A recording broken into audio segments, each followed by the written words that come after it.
Athletau yw'r ffocws yma fel arfer, ond heddi fel rhan o gynllun Insport, roedd na 24 o gampau gwahanol yn cael eu cynnig, o taekwondo i gymnasteg, boccia i bêl-fasged cader olwyn.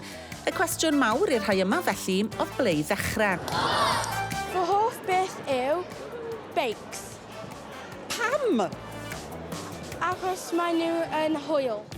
Seithi, mae'r boys yn caru'r seith. Mae un o'r boys, mae'r staff di gofyn allai fe dod lawr i clwb, achos mae fe mor dda.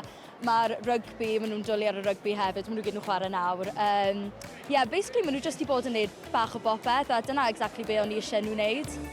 Cael hwyl oedd y flaenoriaeth, ond roedd hefyd yn gyfle i lansio adnodd newydd. Adnodd BSL yw e, achos mae cyfarthrebu yna gyda pobl byddar yn anodd, a na'r un o'r barriers fwyaf i nhw cymryd rhan mewn chwaraeon.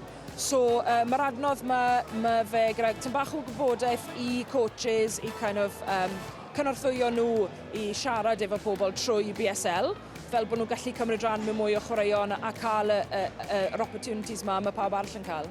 Mae hefyd trwy gyfrwng y Gymraeg. Odi mai.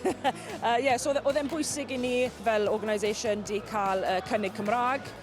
So ni moyn rhoi y cyfle yna i pobl gallu siarad efo coaches efo'r gwylfrydolwyr trwy Saesneg, Gymraeg neu BSL. Ie, profiadau amhrisiadwy a diwrnod fydd yn aros yn hir yn y cof.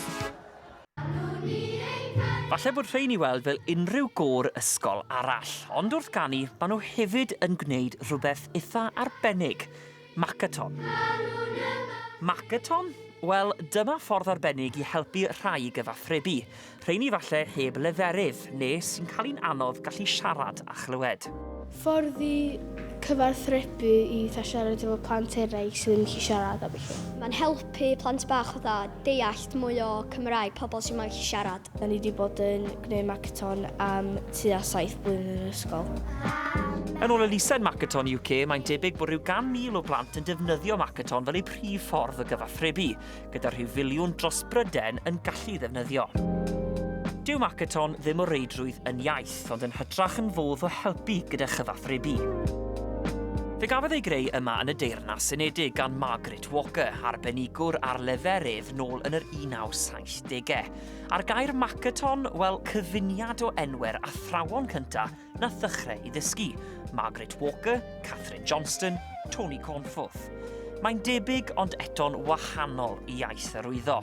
Mae'n fodd syml o ddefnyddio ystumiau wrth siarad, ac mae wedi llwyddo i helpu plant ag anghenion arbennig i'r hyn oed sydd â dementia. Y sgiliau Makaton gynnyn nhw'n beth, a fel o'n i'n dweud, wrth bod nhw wedi dysgu ers pan maen nhw'n 3 oed wan, pan maen nhw'n cychwyn yr ysgol. Maen nhw'n sgiliau oes, dyn nhw byth yn mynd i anghofio nhw. Sgil fydd gan rhain am byth felly, gan wneud yn siŵr bod pawb yn gallu bod yn rhan o sgwrs, neu gan. Fi yw Oli a fi'n chwarae prif gitar. Fi'n Griff a dwi'n canu a chwarae keys. Fi yw Will a fi'n chwarae bass. Fi yw Jaden a fi'n chwarae drums. Fi yw Lewis a fi'n chwarae rhythm gitar. Ni yw Contra.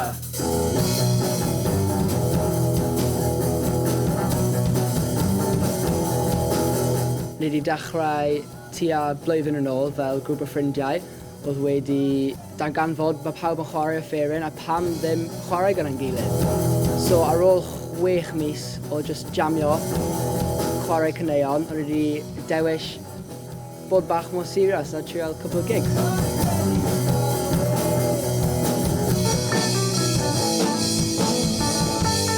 O'n i'n dweud lle gorau o'n i wedi chwarae oedd Afanils, mae hwnna'n Port Talbot, ond gig mwyaf fel fulfilling oedd Rebecca o Dafydd Iwan.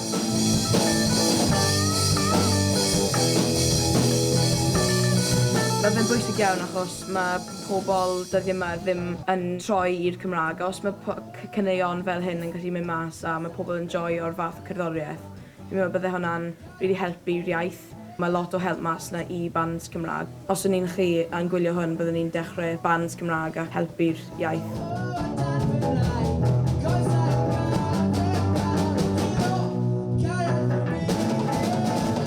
Ni'n chwarae mewn tafwyl blwyddyn hyn, sy'n really masif i ni, yn edrych mlaen llawer o hwnna. Fi'n mewn chwarae gyda lot o pobl poblogaidd, a jyst moyn i cael pawb i gwybod pwy ni yn a pam ni'n gwneud hyn. The headline o Glastonbury. Yes. Yeah.